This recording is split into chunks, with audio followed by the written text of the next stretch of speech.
This article is the second article on Blackboard, Technology and Student Learning Toward a Learner-Centered Teaching Model.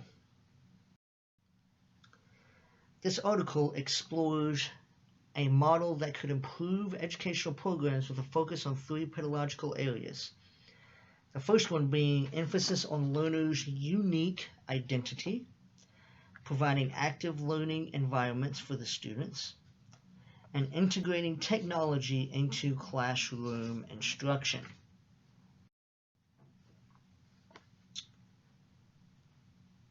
Emphasis on learners' unique identity. There are a few here that we are going to discuss. First off, the strategies include having teachers and students work together. This would mean students not just sitting and listening, but students and teachers being both active learners in the process. Developing language and literacy skills across the curriculum, making sure students understand the things that they're reading, especially in science. This can be quite difficult as there are lots of words and phrases that we typically don't use in our everyday lives. Connecting lessons to students' lives. It's important that students understand why education is important and why the things that they are learning is also important. Engaging students in challenging lessons. I think it's important that students are challenged, and it pushes them harder and it forces them to learn more. Emphasizing dialogue over lecture. Again, this goes back to students and teachers working together. This helps the students and the teachers work together rather than the teacher telling the students what to learn. They're working together to learn, in a sense, together.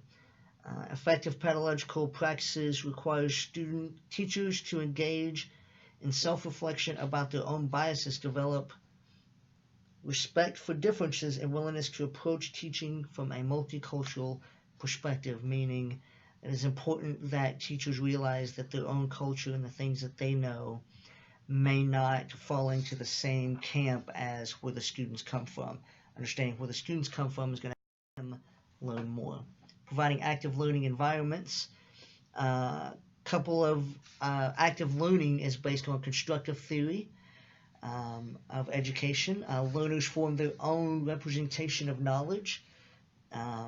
In doing this, students are able to explore, be more active in learning, and in doing so helps them understand the knowledge a little better.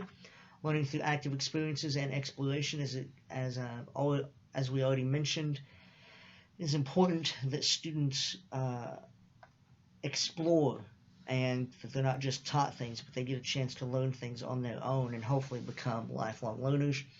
And learning within social context and learning as a community. That is super important.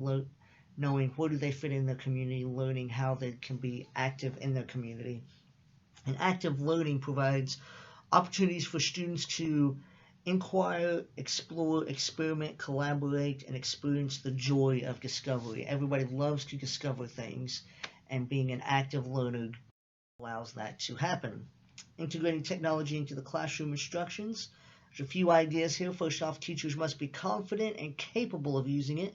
If they are not confident and capable of using the technology, it's going to become a hindrance. It's going to become something that the teacher dreads. Students will be aware of that as well, and it'll be a distraction in the classroom.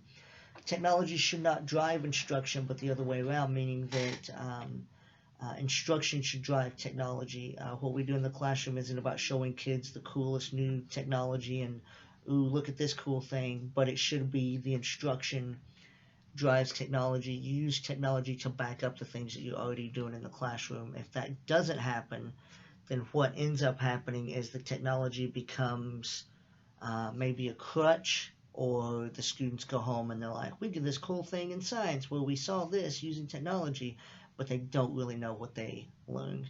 Also, technology can lead to new approaches in teaching and learning. Luckily now, technology is all around our students, and that can allow them to go home and study in ways that maybe earlier generations were not allowed to do or didn't have the tools to do. In conclusion, the bad and the good. The bad is that technology by itself cannot change the nature of classroom instruction unless teachers are able to evaluate, integrate the use of that technology into curriculum. Also, technology can break down, power can go out, things cannot connect.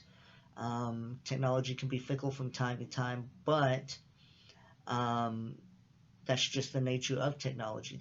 That's the bad of it. But the good of it is with phones and apps and tablets and laptops, students can actually take their assignments home easier.